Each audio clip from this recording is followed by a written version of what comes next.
somebody had a birthday at the weekend. How was it? It was it was really nice, and it was sort of preceded by a weekend where I was working in Dublin and Belfast, and I did a show called The Craig Doyle Show. What, are you 58? Shut... I'm not even bothered about my age anyway, Carol. Carol loves it that I've just picked ahead of it. Anyway, so I went to... 52. 52. Thanks, Carol. Yeah. Thank you. I went to lovely... 41 and a half. Oh, bless you. No, I meant 51 and a half. Ah, you see? Anyway, would you like me to talk, or would you just like to just no, we banter want to over? hear about what you did. So I went to Ireland, and I had a lovely weekend, did the Craig Doyle Show, and Kim Marsh was on it, and lovely Johnny Vegas, who's loved up with a Dublin girl, so he was really happy, and Barry McGuigan. So it was lovely to see all of them. And it was just the things that the people in Dublin say, which I just love, because I love the accent, even though I'm not very good at it. But I'd just been in the car telling them this story of years ago when Tim was first well known off Auf Wiedersehen Pet, and he'd been to Dublin, and he was sat on this park bench reading a newspaper, and this woman had come past him this way. She came past him that way, and she went right up to him and said, "It's no good pretending you don't know who you are."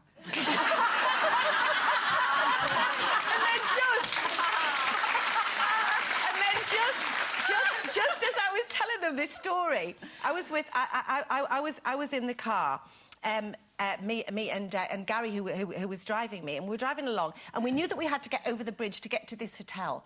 So eventually we couldn't find it. Sat-nav was going all over the place, so we pulled down the window and said, "Excuse me, can you tell us how to get to that hotel, because we know we're on the wrong side?" And the guy went, "Oh, no, you don't want to be starting from here."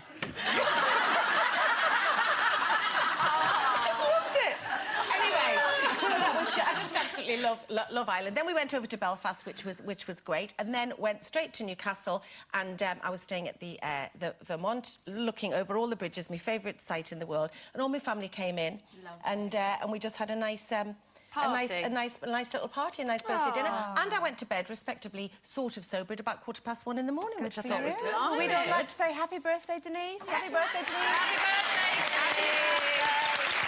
You made it to 52. Now, Denise, seeing as you're 41 and a half, you might want to think about this. Britney Spears fans usually give her a warm reception, but her latest plans might leave them cold. It's been reported that Britney is taken by the idea of cryogenetic freezing and wants to be frozen after her death. She hopes that one day she can be brought back to life in the future. So, do you like the idea of sort of putting yourself on ice and then coming back in the future, Denise? I do. I'd like to be sort of welcomed back with a warm hand on my entrance, as they say.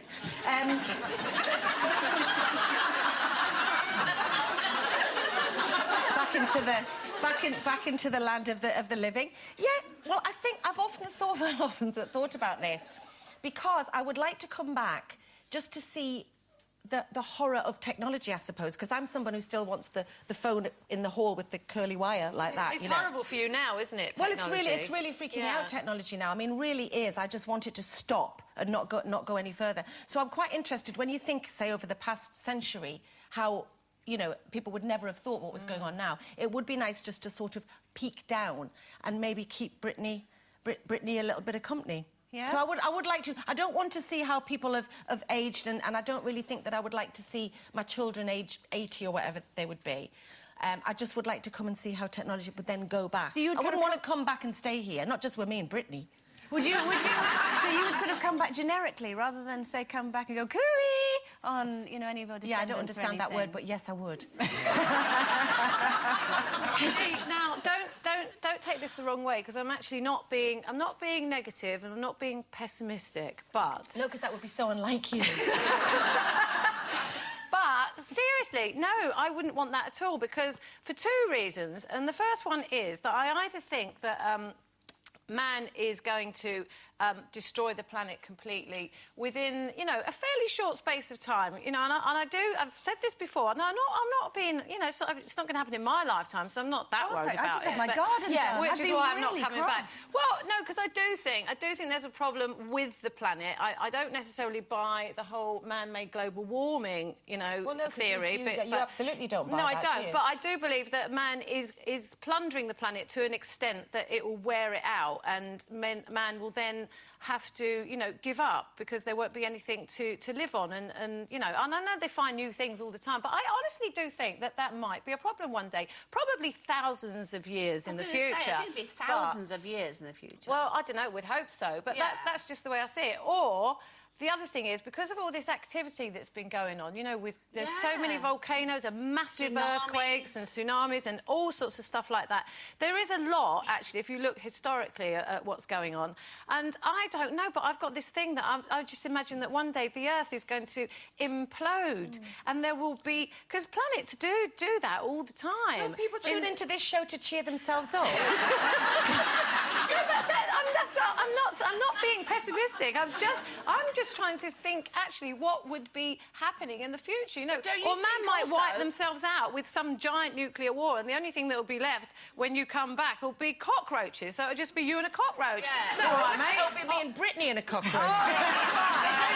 Don't you also think that these creatures, these human beings are quite weak creatures, and that they will wear themselves out very shortly? Because we're quite weak, aren't we? I mean, we're not very strong creatures, not like the dinosaurs or anything. No, but we're also too clever, you know. Yeah, by half. Yeah, a man is too clever, and it keeps inventing things that is bypassing nature. And I think if you bypass nature too much, in the end, you kind of destroy it. But would you come? The question is still, would you come back though? Well, I mean, my favourite film is Back to the Future. Don't you love those films?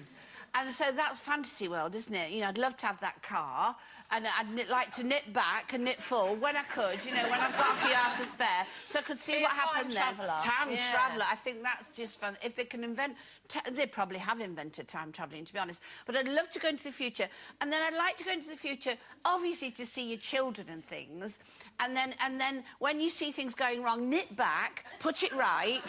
So when you go back again, it's all right. But that's going to cause a problem, though. So say you go... Say you go like a couple of... If Sherry was going back to put things right, let's be honest. Well, it would, but why would it? But say you went to the future, you know, 1,000 years, and you know, what I see as the future has happened, and the planet is destroyed, and there is nothing to eat, there's no energy left, there's nothing. Right. Well, now, what would you do? What